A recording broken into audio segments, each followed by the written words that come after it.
If athletes learn how to apply a massive amount of force in a very short period of time, they over time can develop that reaction capability. If they're doing multiple different sports, can they manage their stress? Can they deal with things on a week-to-week basis to handle that stress? Because that's going to put them in a better situation. Reaction time is usually based off of how much anticipation there is for the start. So we're going into how to train multi-sport athletes at the same time. And I think some of that comes back to, one, is getting the athlete to actually identify what is their favorite sport, or what are they actually going to be training for. I think that's one of the hardest aspects of a multi-sport athlete, is sometimes they're really good at two of those specific sports. So then they're going, well, I don't know if I want to train for football. Let's say if we have a dude, or I want to train for track. But then the next thing is like, what if they're training for two sports that are also very, very different? Okay, so think about, there was actually a shot putter who won a state title in Pennsylvania who was a very good swimmer and golfer at the same time as being a state champion shot putter, and he went on to be a D1 All-American. His name was actually Justin Clickett. He was a savage swimmer and a savage golfer, and totally different movements. I mean, the golfing is actually, ironically, now coming to light that golfing is pretty similar to throwing, but swimming is very different. So I think when we're looking at training those multi-sport athletes, I think it's got to come down to what type of qualities can we see as a carryover, and then obviously, is there some type of training carryover, or is there some way that we could get these athletes to be really good at two sports? I'm thinking about Deion Sanders, Bo Jackson, and even looking at Bo Jackson. Dude was an absolute animal in the decathlon and in baseball, while also being really good at football, clearly. And if you think about Deion Sanders, he was a great track runner, absolute beast on the track, while also being in the major leagues for baseball, and then also being a total dog on the field for football. So I think that the big step is just identifying, like, okay, is there any carryover? Are there any exercises that we can look at based off of the sport, right? So if you're a baseball player and you're explosive and you're really fast, those are great strength qualities. Okay. Now the hand-eye coordination is going to be the skill. Okay. The ability to throw is going to be the skill. So that's going to have to be worked on in the specific timeline out on the field. Now, if you're a football player, if you're explosive, if you're strong, that's great. Now, if you can catch the ball, or if you can track the ball, or you can read defenses, read offenses, that's part of the skill. So we've got to differentiate as a strength coach and identify what part of it is truly the skill at the sporting level versus skills that we're going to teach them in the weight room that will carry over. And that's where also, like, if we're developing strength, if we're developing their ability to squat more or do general movements really well, and then learning how to, let's say, sprint or run faster or cut quicker, those are the lifts those are the movement patterns and lifts that will end up having a very, very good transfer. Or I've been reading quite a bit here, dynamic correspondence. So I think this next question, this is something that we get asked a lot. They're like, Dane, okay, that's great. If I hear that, what are some very simple strength standards that you can give a high school kid that they could in turn take with them and apply, into their life, right? Like, so high school kids specifically, let's only keep it to high school males actually, and look at it and say, what are some simple strength numbers that we should be working towards, okay, that will have a positive carryover? And the thing that I just want to air this out that pisses me off is when strength coaches can't answer this question, and they're like, well, it's all dependent upon the organism, and it's also dependent upon, what are their anthropometric makeup, and what's their strategy that they're going to be using, what's the menu items that we're selecting, and how long is their training age. And it's like, dude, we're coaches in a situation where we're trying to take kids in 8th or 9th grade and get them to the NCAA and become, the best that they can absolutely become. So on the male level, right, if we have an individual who they golf and they're a track runner. Like if they could clean 1.25 body weight, they're going to be good. Okay. If they could clean 1.5 times body weight, they're going to be really explosive. Really explosive. So those are some simple responses. Okay. If we're going to back squat, if they could back squat 1.5 to 1.75 times body weight, dude, they're doing really good job. They're on the path. They're on the way to becoming better athletes. If they can bench press 1.25 body weight to 1.5 times body weight, they're going to be strong. If they can bust out 10 plus pull-ups, they're going to be freaking strong. Okay. They're going to be on that pathway to being, they're going to be starting for their high school team and then likely working past that if they're achieving these numbers. And I think that's where it's like, even if I'm somebody who is a golfer, okay, if I golf and I would go do single leg squats, I should be able to hit my body weight for a set of 5 on each leg. And that should be a reasonable goal to get to within a year. Okay, so for strength coaches to sit there and just consistently say, well, I don't want to provide these simple benchmarks, get out of here. Provide these high school kids with some simple benchmarks so that they can play multiple different sports and be good at them. Okay, now if we're looking at the female population, I think it's 405 bench in high school is the only metric. Absolutely, Russell. If we're looking at the female population, it's like, all right, if we can get a woman in high school, okay, to clean body weight, she's doing great. You get a 60K clean or a 65K clean, they're doing really well. If you can push that to like 1.1 to 1.2 times body weight, that's fantastic. That's great. I actually think body weight single leg squats, again, if they weigh 70 kilos, they should be able to hit a set of 5. Okay. If they weigh 60 kilos, they should be able to hit a set of 5. This is one thing that absolutely is mind blowing, is that you'll hear, I'm sort of going off on a little bit of an attack here on the world of strength and conditioning, but we'll get these elite level coaches and they're talking about measuring athletes on their hamstring strength on Evolved, and then looking at like their power output bilaterally if we're talking about like force plate production. And then it's like, well, let's see what type of isometric strength or isometric tension they can create in a split position. Dude, they can't even back squat like body weight for a set of 5. Just get them to do that. Back squat, 1.3 times body weight before you even are worried about their force output into a force plate. Like get a high school girl to hit 5 to 10 dead hang pull-ups. Like seriously, there's no reason why that shouldn't happen before we start measuring, their hamstring strength or what kind of force production they're putting into plates. Like those are very easy benchmarks that a high school girl could achieve. You're looking at like, okay, 1.1, 1.2 times body weight on a power clean. Like that's reasonable, very reasonable.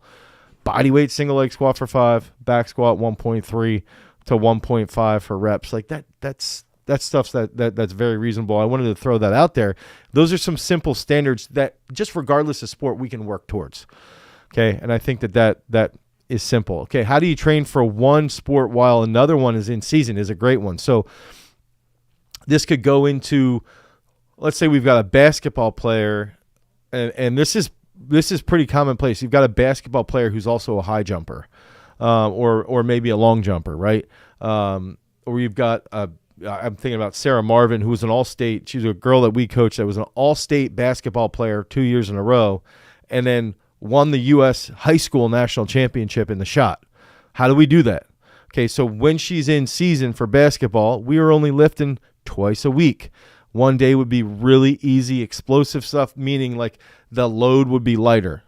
Just focusing on, plyometric based movements, body weight movements, focusing on drills as far as being a shot putter. And then one day a week, we would do almost like a full body workout. Okay. Now, if something happened where she didn't have to compete for like a week on the basketball court, well, then we would start to lift a little bit heavier for that week so that she could get a little bit of strength gains.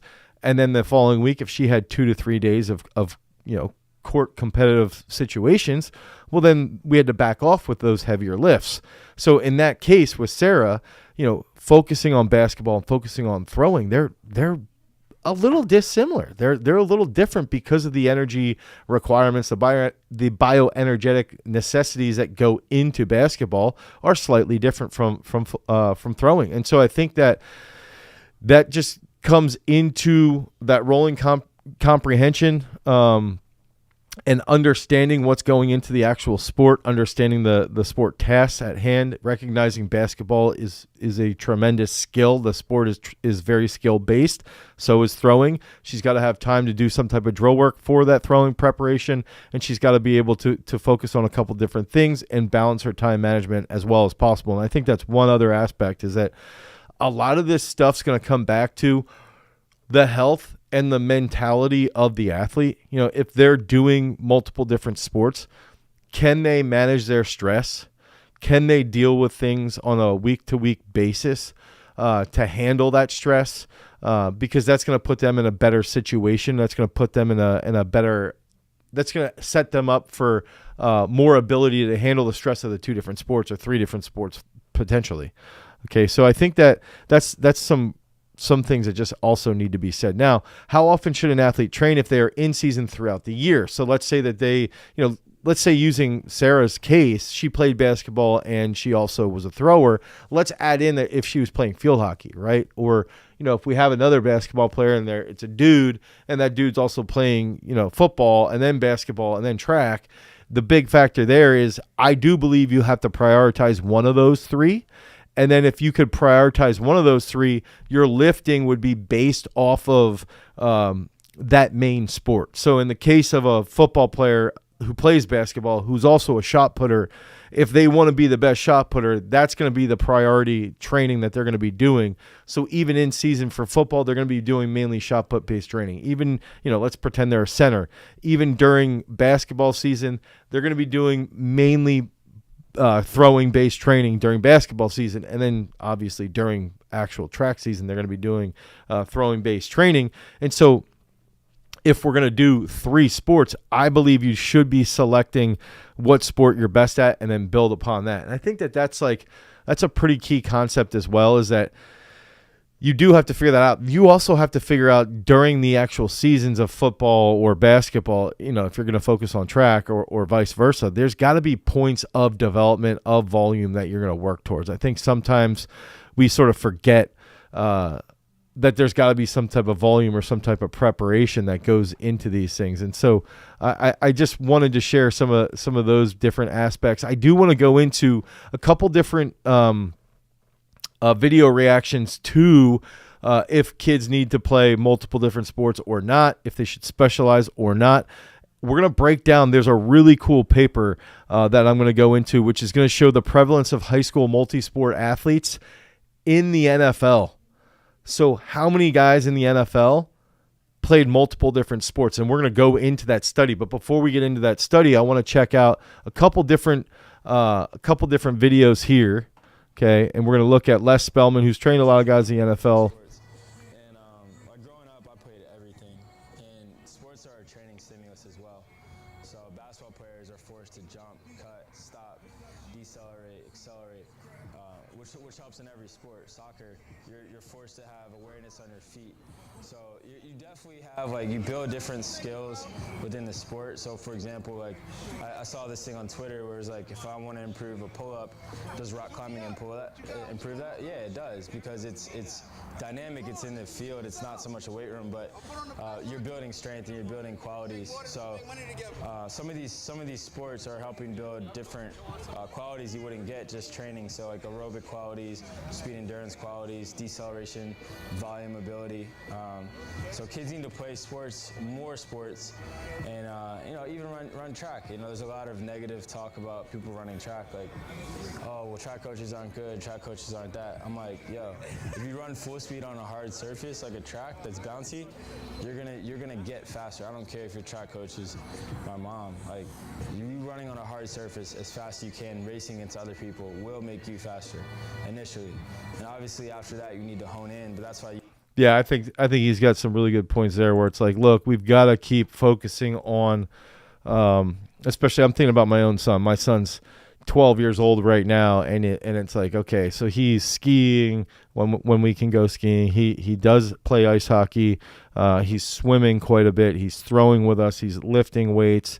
He played football. He's played soccer for a couple different years. So I think when you're looking at it, it's like, especially at a younger age, all of those different sports provide qualities and provide means of coordination that the athlete has to learn. And also the kid has to learn how to be a little bit more coachable if they want to be good. So that's like another big factor. Okay, so this is going to be from smart around, like you talked about, like what is that best sport? What's that number one sport? What's that sport you want to get recruited for? If you're a female playing volleyball in the fall, you're playing basketball in the winter and running track in the spring, and you want to be a basketball player, but you're also playing club volleyball, that doesn't make a whole lot of sense. So I think it's important that if you're going to play 3 sports at the high school level, if you are going to play a club or travel, that's the sport that you want to get recruited for, your best sport, maybe your favorite sport. So again, it's not necessarily a bad thing that you're a 3-sport athlete. Again, coaches kind of have their different opinion, but depending on the sport, if you're playing a high school sport instead of playing a travel sport that maybe overlaps in the same season, that could be a negative against you because you're missing out on maybe getting some more exposure, some opportunity to play against better kids. Yeah, I think this dude's making some fair points. I think there is one of those instances where I see what he's saying as far as some of that stuff is concerned. I think it's like, I think we could all just make sure as kids are developing, it's like there's going to be a point of selecting like one over the others. And I think that there's a point too where it's like, look, like probably around the age of 16 is when you're going to make that decision. Like, all right, I'm going to go all in on this. If I play another sport, it's more of like just a recovery aspect from that main sport. All right, so this is Chris Barnard from Overtime. I want to hear Power Training TV, all things power related.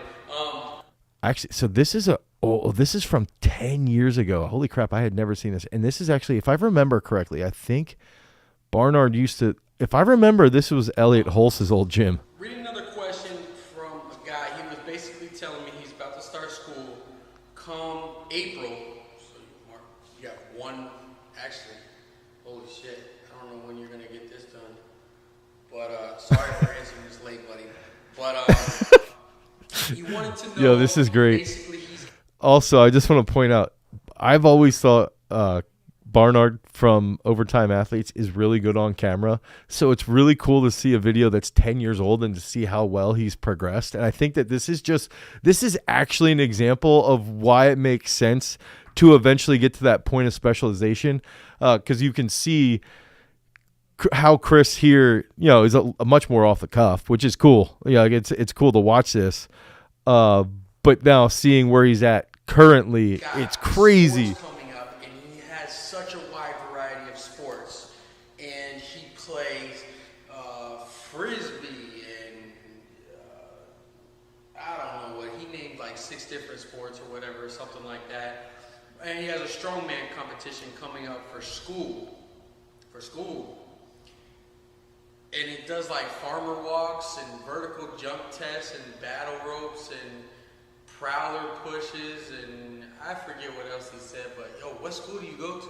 I want my unborn children to go there if they're doing that kind of shit. This also just reminds me of myself when we first started. Holy crap. That's dope as hell. But he wants to know what he should do in such a small time frame, I guess, to prepare for these types of things. Let me just give you a quick rundown and try to make this as short as possible. Pick an athletic training program that you can find anywhere on the web. You check out Gridiron Domination. Pick one that will get you more athletic, more explosive, and then go ahead and use those things that you need to test out for as your accessory or before that actual program. Okay, so that's still very great answer there from Chris, is like, if you can look at this and say, all right, I'm gonna focus on one main sport, okay, here, and then off of that one main sport, I'm selecting, let's say, 2 to 3 main lifts that transfer really well. And this is where I would say, like, having transfer training comprehension and saying, all right, if I could do a big clean, a back squat, or a clean and a single leg squat and some benching, we haven't, thinking about this old school YouTube video, that old school YouTube video, it's like, we've got a video where it's like, okay, if I would just snatch and bench, that would be like the perfect program. I would do that for 3 years. And you just snatch and bench and you're going to become a freak athlete. Like, you're going to have a strong upper body and you're going to be explosive. Okay. Literally that does have some basis or some bearing when we're talking about actual development of multi-sport athletes. It's like, what sports what lifts can we use like a snatch, like a front squat, like a single leg squat, like a back squat that will carry over. If I can bench and pull-ups, like, that's probably all I need to do for my upper body work. And then Chris was just mentioning, okay, Barnard's going, all right, if you do that and then you use the test for like strongman, or you do something as an accessory specific to one of the sports that you're playing, that makes it a lot easier to manage that entire, different load of what you're looking at when we're talking about multi-sport athletes. If you guys want to go vote on the community poll here, we got a poll going on about how many sports is too many. Is it 2 sports? Is it 3 sports? Is it 4 sports? And I think there could be, in theory, some age related to this. And I also think that it's interesting when you think about too, like, weightlifting could in theory be a sport, and you could also be using it for, for other sports as well. What's up, guys? Our podcast and our channel are sponsored by our own strength training app, Peak Strength. The entire focus of Peak Strength is to provide you guys with the absolute best sports performance app that you could ever imagine. We build out the programs on the back end. We take in all of these different decisions that we learned here on site at Garage Strength, so that we can then apply it to you so you can improve your training. So if you guys want to improve your overall sports performance, head over to peakstrength.app, the Google Play Store or the Apple iOS Store. Download Peak Strength. You'll get a free week of training, and then you can start getting on those gains, get those reps done so that you can become a champion. Now, let's get back to the video. Peace. Andrew's just commenting. I want to point this out. Old YouTube's crazy. There's this hilarious old channel called Garage Times that has some wild stuff. Well, no, Andrew, the videos were called Garage Times. If you go back on the Garage Strength channel, like 2009, 2010, you'll see videos that we posted called Garage Times. I actually have a secret channel from when YouTube first started that has some of my old training footage from college. I'll be interested to see if you guys can find that. If you guys can find that, we should do video breakdowns next week on our public live, because there's some old school throwbacks of me training in college at Penn State that are absolutely wild. I just wanted to throw that out there. I'm going to go into now. I wanted to look at some of these research papers and see what you guys think. Also, we are going to be releasing a new update for our strength training app, Peak Strength, here in the next 2 weeks. I think it's February 6th is when that is going to be updated. It might be a little bit later. We're testing some of the speed stuff. We're putting a new motor into the app, essentially, is what we're doing. There's going to be enhanced processing speed, more options to track your feeling after sets, and even a share workout feature that's going to work a little bit more seamlessly, so you guys can share those workouts on your Instagram, Facebook, wherever you are. Ask them a trivia question and I will reveal it. Jason, you gotta what do you mean ask them a trivia question? Give it to members of the channel to make up for Andrew, nice. I'm trying to think of a good trivia question. He was the brother of Ted Koppel. Is that what you're asking me to do, Jason? Is that what you're asking? The brother of Ted Koppel. That would be my response. Let me see if that helps. So if you guys are on Instagram, you can't see this on Instagram, but if you are on Instagram and you go over to the YouTube channel right here, go to the YouTube channel, you could see some of the stuff that we're going to be going over. We're going over the prevalence of high school multi-sport participation in elite NFL athletes. So big factor here. Okay, what are the objectives? Early youth specialization is pretty prevalent. People are doing more research with it as well, and it can be identified as a risk factor for overuse injuries. And I think that's especially going to be prevalent in sports like baseball, swimming, Injury-wise, I think those are the, like, two that pop into my head because it's such a repetitive movement pattern over and over and over and over again. I think sports like wrestling and soccer are going to experience more burnout. Not Nick Cage, Andrew. I think wrestling and soccer experience more burnout, whereas the other sports experience more direct overuse injuries. And so I just wanted to throw that out there. So this paper that is right here, okay, they were looking to study and characterize high school sports specialization and guys that are in the NFL.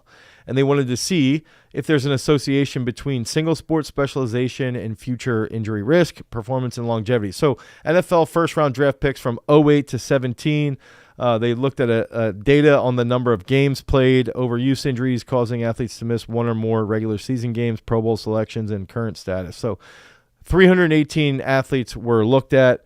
Multisport athletes were highly prevalent. 88% of the people.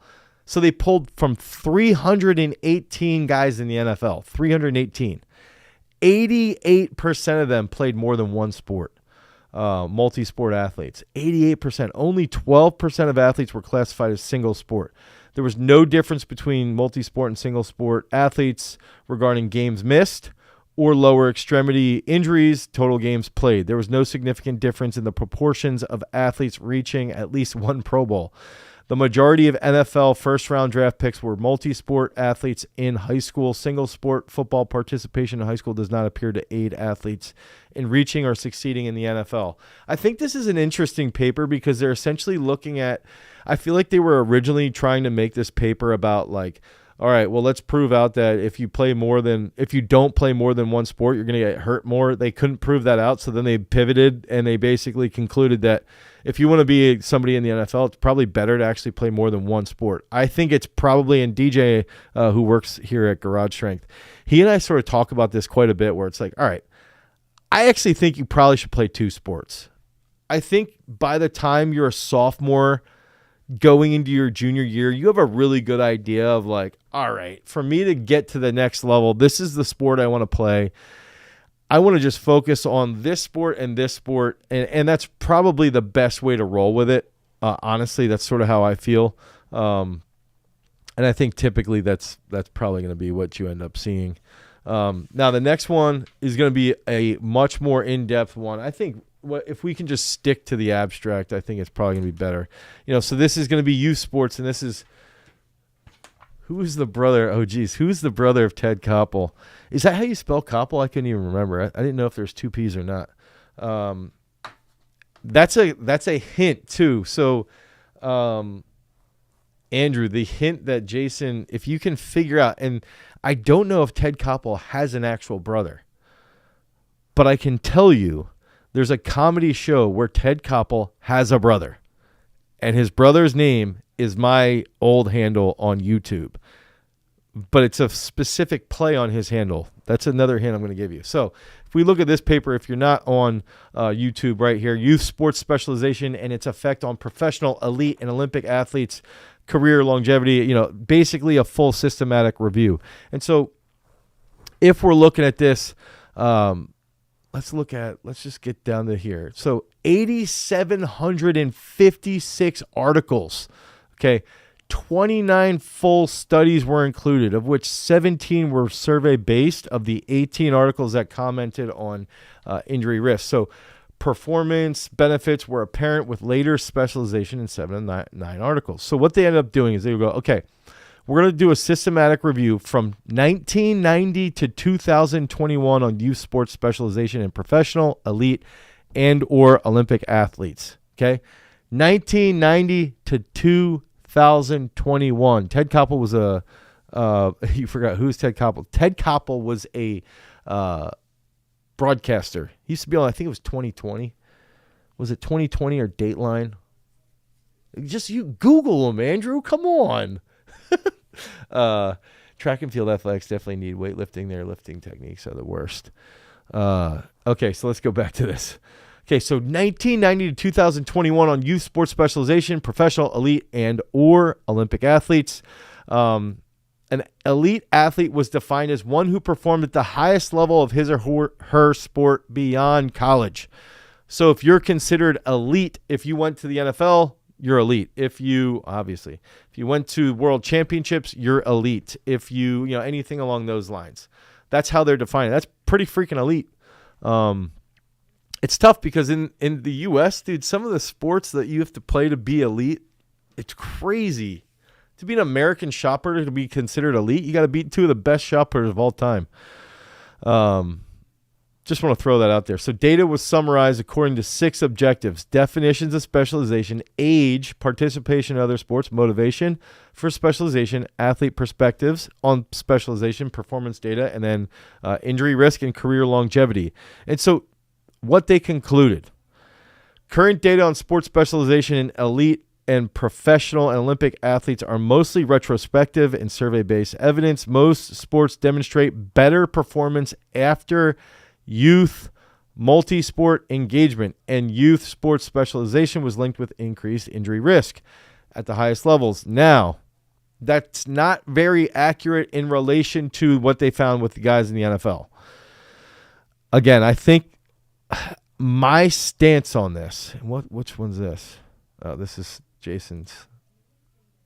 I think my stance on this entirely would be, and this came out in November of 2022. I think it's like start off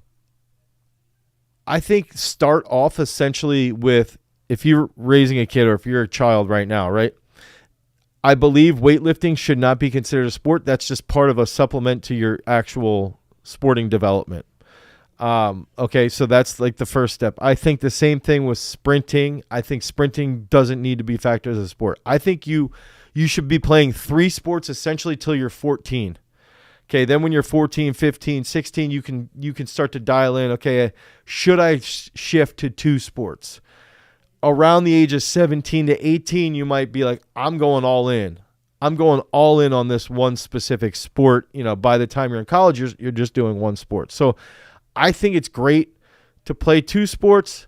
I think you should dial it down to 2 sports probably by like your senior year, obviously by freshman year. I think sometimes at smaller schools, it's fine to play 3 sports. I went to a small high school, so we played 3 sports all the way up until you graduated. But I do think that can hinder some of your training activity. And if you want to be really, really good, that's the other thing is like, how good do you want to be? If you want to be really, really good, like you might want to specialize by the time you're like 16 or 17. Okay. But that's later. So you should be playing as many sports as possible before that.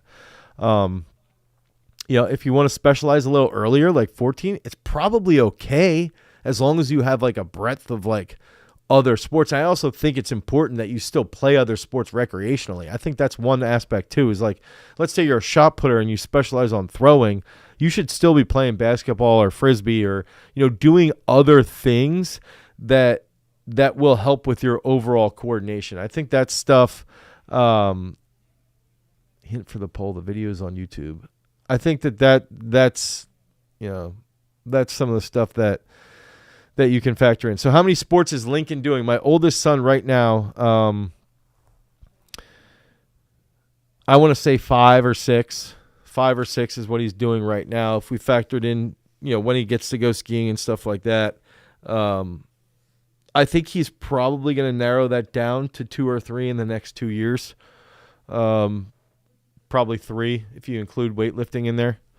So, yeah, I think this is like it's a discussion that I don't think there's a very clear answer to, because I also think there's the aspect of socialization. A lot of people, Nicholas grew up playing basketball and Singleton grew up playing. By the way, check this out. That's pretty sick. But Nick grew up playing basketball and football, and then by the time he was a freshman, he stopped playing basketball, and then his sophomore year he went out for track, and then he ran track all the way through and ran like a 10.71 and 100 and was a 40-foot or a 50-foot shot putter. So it's like, that's pretty cool. I think, and that didn't hinder him. Okay, so if I get into this now, I'm going to go back. I'm going to check this out, some of your guys' questions. And let's get into what are you guys asking? Isaiah is saying he had a concussion on Tuesday and he'll probably be out for the rest of his wrestling season. What can I do once I'm cleared? So I'm going to go back to this. I'm going to go back here, okay? I'm going to help you out here, Isaiah, and look at, let's go to, I'm already on PubMed. Okay, so if I'm on PubMed here, I'm going to type in creatine and concussions. Okay, so you got to talk to your doctors about this, but effects of creatine, supplementation. Here's one from Scott Forbes, who I've had on a podcast, and Stephen Cornish. I've had him on a podcast as well. Darren Kandau, probably one of the biggest researchers in creatine. So this one is going to talk about effects of creatine on brain health and function. It's essentially going to show you, if you show this to your doctor, creatine is going to help. Can Nick dunk? I bet you he can. I don't know for sure, but I would assume that. So Isaiah, the other thing you could do, let's see here. So brain metabolites. I'm trying to look for creatine supplementation and brain health. Let me see if I can get up Richard Kreider. There's a paper specifically that actually shows creatine, a higher level of creatine can increase recovery from a concussion. Health and disease. Role of creatine supplementation in conditions with mitochondrial dysfunction. Anyway, before I get lost in there, because that's what I'm going to end up doing, I would recommend increasing creatine. I would talk to your doctor for creatine and brain health. Obviously, these are all things that you have to get cleared from your doctor. Do not just listen to me, but I'm just trying to, there's some research that you can take to them on the efficacy, on how it can help with brain health and cognitive function. So David, N-acetylcysteine, also, yes, you're accurate. Yeah, Andrew, I echo that as well. I think obviously too, I would say this, Isaiah, anything that's going to improve your sleep should also help. That's where sauna before bed can help that deep sleep as well, deep wave sleep. That's going to be a big one too. R2, coming back in. I haven't seen you in here in a while, R2. How are you doing? I'm in the military right now, and I do not have much training. I don't have much training time per week, maybe 1 to 3 nights. What should I do to prioritize speed drills? R2, I'd say, can you lift once a week? Can you run hills once a week and then do calisthenics for your upper body once a week? Something like that. Let me know if that works.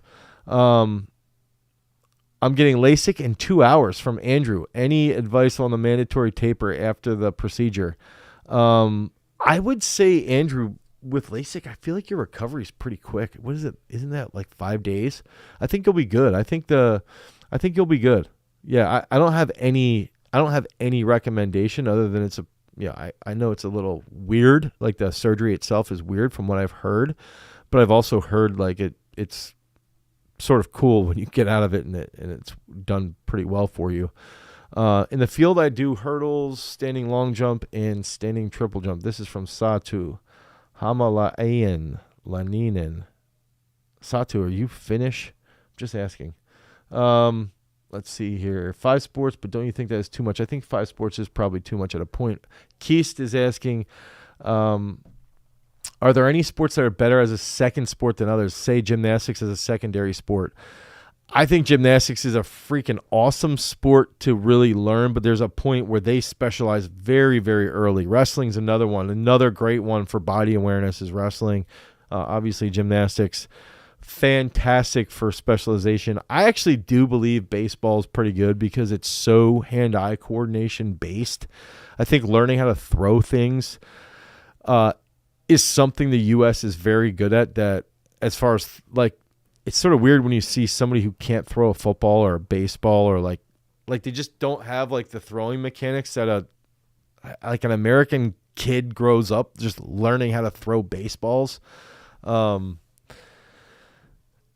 it's like sort of weird when you see Europeans not know how to throw a baseball or a football. I do think there is a point to that as a secondary sport, that throwing things like that, hand-eye coordination. I actually even think like badminton and table tennis are great for hand-eye coordination and brain activity. That neural activity can help with coordination. And you can see that in badminton players and in table tennis players. Like, these athletes are unbelievably fast and unbelievably coordinated. So I think it does play big dividends in that regards. Randy KPL. There you go. I've done Hapkido to green belt, almost blue belt. That was a good sport.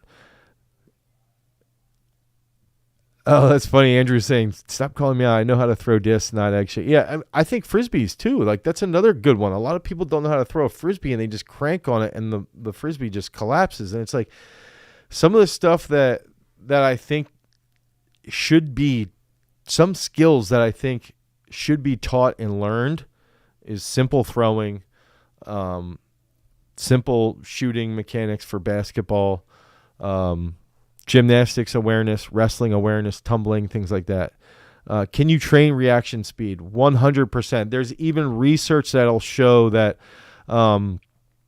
based off of, and this is sprint specific, but based off of the condition of the athlete, if their response is in a 60 versus the 100 versus the 200 versus the 400 versus the 800, athletes know that the start has greater prevalence in the 60 versus the 100 versus the 2 versus the 4 versus the 8. So reaction time is usually based off of how much anticipation there is for the start based off of the relevance to the actual event. Where I'm going with this is that athletes can change their reaction time when they go. So let's say somebody's an 800 runner and they shift to the 400. It's shown in research that over time their reaction time improves because of the anticipation. Reaction time can 100% be trained. It's a skill. Rate of force development is a type of skill. Okay, and that leads to impulse expression. So if we think through that lens, absolutely athletes can change their reaction time. If athletes learn how to apply a massive amount of force in a very short period of time, they over time can develop that reaction capability. And now, circling back to the question of what are good secondary sports, if you go back to the table tennis discussion or badminton or tennis, pickleball, these sports, right? The rapid reaction helps you learn and be anticipatory and understand the kinematics of your opposition. So if you're watching a pickleball player hit something towards you, their actual counter movement that they're doing is going to help you predict where the ball is going to go. So you start to understand their kinematics, and then you improve your reaction time based off your anticipation. Okay, so that's like how we learn how to fire more effectively, how to have our afferent signals and go to our body and be like, okay, we've got to do this, and then react. And so you'll see that happen. And what's interesting with start times, going into start times, is that you'll see in the 100. If I remember correctly off the top of my head, I'd have to get the paper up. But the 100-meter start time average was like, or from Usain Bolt was like 0.15 or 0.17, something like that. The 200-meter reaction time for the world record was like 0.19. For the 60 world record, it's like 0.14. And that just shows that anticipation as well. Dana White said football's the least skillful sport in the world. Did he actually say that? That would be my question. Did he actually say that? If he did, I would challenge a lot of what he's saying. Pec deck flies versus bench press. I recently joined the gym. I have found that the pec deck has shown huge improvement in my chest. Yo, PK4. I used to love going pec deck. Like, let's do pec decks for like sets of like 20 and then go do dumbbell bench afterwards just to get a huge chest pump. So I think they're both really good. I think it's like, better for MMA though. So striking ability, bench press, especially at high speeds, the bench press. I would say the bench press. This actually gets us into some bigger discussions, and I've just been screwing around with this book lately. Little throwback. This book's crazy, dude. It's like everything about mechanics that you could ever imagine from the 50s. It's really neat. But some people, I was going to bring up dynamic correspondence again because it talks about how people believe like sports specificity, like you should do everything to mimic this sport exactly, right? And so you see things, you see somebody on Instagram doing something like cool looking, really neat. So then you think you should do it if you're in that same sport, because it's sports specific. But then in reality, it's like your body knows how to adjust power output and things like that, or impulse expression based off of your posture and your head position. I was going to use that to describe why I think bench press is better than pec deck. That's for PK4. I'm training kickboxing twice a week, and I want to start lifting weights. How can I set my training program so they complement each other? This is for Taha. Taha, what I would do is first I'd go to peakstrength.app, the Google Play Store, the Apple iOS Store, and I'd download Peak Strength, and I'd get inside one of the combat sport programs. Select that you want to do that 3 days a week. Select that you're weaker, and that's going to be like the best way that you can improve your combat training. Now, on the back end of this, what I would also recommend doing is just saying, like, if you have 2 days where you're doing very intense sparring or very intense technical work, you don't want to be sore going into that. I make this argument with marathon runners. Is like, I really, really believe there's a lot of evidence. There's a recent paper that we're actually going to be putting out on Peak Strength where they talk about concurrent training in distance runners. And distance runners that are lifting weights and running have an ungodly improvement in everything: VO2 max, counter movement jumps, power output, an increase in stride length, all of these things that just equate to better running times. Yeah, so to better running. Oh, Keith is clarifying something for me. So when we look at it that way, we've got to make sure that if you're training for the marathon, right, you don't want to be really sore the day before a big run. Like if you got a 15-mile run, you don't want to be sore. You want to be all dialed in on that 15-mile run. But the day or two after the 15-mile run, you might use that as recovery and to strengthen your joints, provide some more structural integrity. Anything will get some blood flow in there for recovery. And it's the same thing with kickboxing. Kickboxing is super, super technical, but also we've done this study, and maybe if I can find this quickly here, Muay Thai back squat. There's a study on Muay Thai fighters. Let's see. It's a paper on Muay Thai fighters and what their cluster set resistance on lower limb body. Oh man, where is it? It's like power output.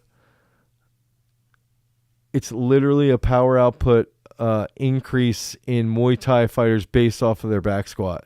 So what they did is they took, I'm going to see if I can find this online. Here, Muay Thai squat performance. I'm going to show you guys what I'm finding here. Okay, here we go. I got it. Check this out. Okay, so this is for the kickboxing question, right? Man, we should be cutting this and putting it on social media. If we're looking at this, right, this paper right here is going to show us that post-activation potentiation for Muay Thai kicking performance. So everybody wants to get all up in arms and say, oh, we should have sports specificity. Now, this paper is about freaking Muay Thai fighters, okay, experienced Muay Thai fighters, just adding a little bit of weight to their back squat, just doing a back squat. Easy, right? We think it's easy. And I want to say it's in a matter, I'm going to go into this. I want to say it's in a matter of 6 weeks. Their power output from their kick drastically improves. So it's like if I'm a fighter, if I'm a kickboxer or a Muay Thai or in MMA, if I'm out of comp, if I'm in camp, it's different. If I'm out of the camp, I can do things to increase my overall strength and coordination effectively, and then in turn lead to greater power output. So let's just look at this real quick. The purpose of the study was to investigate the effects of post-activation potentiation on Muay Thai. Subjects then struck. Okay, so they were, this is the post-activation one. Shoot, I didn't find the back squat one. Let me go back here. Okay, so actually there is a little bit here where this research reports that a post-activation potentiation stimulus from a 4-rep max squat exercise followed by 5 minutes of rest period enhances kicking power in trained Muay Thai fighters. Right here, okay? This research right here reports that a PAP stimulus from a 4-rep max leads to greater kicking power. Okay, so think about that. One, that's in an acute setting. Chronically over a long period of time, that's also going to happen. Your body's going to learn how to apply a massive amount of force. So that's where I would just be recommending, if you are in a combat sport, lifting weights is okay if you're doing it effectively. Okay, we don't want to build big, huge freaking monsters, right? Like that are super hypertrophic, but we want to increase that kicking power. All athletes need strength and conditioning. That's right. This was in lifting yesterday morning. This is from Steve. I'm a D2 punter. I trap bar deadlift at 545 for 3, and I jumped 31 inches on the vertical jump mat. Do you think I need to become a bigger, stronger athlete, or just better technique for the? I would say better technique and be more explosive. Being more explosive would help. It also depends on how well you can punt. Let me know how well you punt. I do Taekwondo. How many sets and reps of squats should I do? 6 sets of 4. Right there, you just saw it with the kicking power. Ethan Evans was drafted from Wingate at the 7th round last year. Yeah, that's great. R2, I can lift, but should I do leg power all the time with calisthenics for upper body? And should I do plyos? And I cannot do hill sprints, even though. So can I do normal sprints? Yes, you can do normal sprints once a week. And on the day that you do normal sprints, let's say you warm up with skips, bounds, let's say skips for distance, skips for height. Then you can do normal sprints, and then you do 150 clap push-ups with pull-ups on a tree branch. Okay, that's a great workout right there. You do a leg power day on day 1. You do the sprint day on day 3. Day 5, you could do a combination of leg power or impulse-based training to help you become a better athlete. Let me know if that makes sense. That's how I would roll with it. I feel some soreness between my butt and my lower back, maybe because of some back arch and bench press or some recovery issues.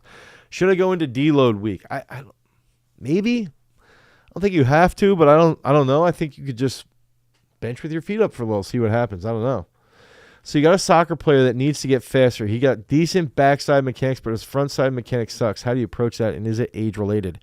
Usually, Keith, this could be, especially during acceleration, if he accelerates from like a rolling start, if he struggles to accelerate, it's usually going to be how well the hip here can come back up with the higher knee. How well does the hip flex? So how active are his hip flexors? And if when he pushes, can he? I think the big thing too is like backside mechanics at what point of his running, because if you're in early acceleration, we don't really want like a super high heel recovery. We want to focus a lot on that hip retraction into hip flexion. So I would see single leg bounds, stair jumps help quite a bit because it forces you to bring that knee up very rapidly, and then single leg squats. Dane, what's the purpose when you have your hand on the bar when you're coaching athletes on the single leg squat? For me, that's just stability for me. Like, meaning, not that I need stability, meaning it's like I want to make sure, because we don't do single legs usually in a cage. Even when we're in a cage, I've spotted Lucas when he did 535. I just want to be ready. It's like, okay, if they start to lean forward, I can get a little tug on there and get some load off their back. It's usually almost entirely safety based. I think some younger kids I'll give a little bit of stability for when they're doing the single leg squat by holding it. But for the older kids, it's more just being ready. Bro, body weight leg workout sets and reps for strength. Listen to this one. Body weight leg workout, okay? If we went pistol squats, Cossack squats, skater squats, jump step-ups, jump lunges, induced tuck jumps. 5 sets through, 10 each side. Do it. Zach Sarwar, wrestling and jiu-jitsu. I don't know what that means. I generally hit a couple 50-yard 5+ punts with hang times. I play at Minute State, so it's bubble season, but I think I'm hitting 5.2 hang time punts around 50 yards for an A-ball. That's great. I do SLS, single leg squat in a cage, because I train alone and I don't know what else to do to bail if need be. That makes sense, Andrew. 100%. What about clap push-ups on that sprint day? Are those going to blow up my bench press to huge numbers and get my upper body super strong? R2, 100%. Hit those clap push-ups or dips, and that's going to help quite a bit. I think they're both going to be very effective at crushing that. I did want to share with you guys. I'm trying to run a little test. You see I've got 2 watches on. I'm doing an Apple Watch comparison to a Garmin just to see for my own fun which one's says what. And is one better than the other? I'm going to head downstairs. I think this was a fun time. You guys can focus on, what do you guys think? And maybe, I see that poll that came in. Athletes should start specializing around 17 years of age. I think 16 to 17 is a good place to start. You can absolutely become a dog and a champion at the same time as long as you're getting in the gym and you're crushing that. Until next time, I'm going to head out. Peace. So hamstrings, not only to make you faster, but keep away from injury. So you can be fast and jump 31 inches like you. Correct. Or be old and get hurt like me. The stronger your semitendinosus is relative to your biceps femoris, the less likely you will be of injuring your biceps femoris. We understand they're training for this sport. This is a tool to get them better in that.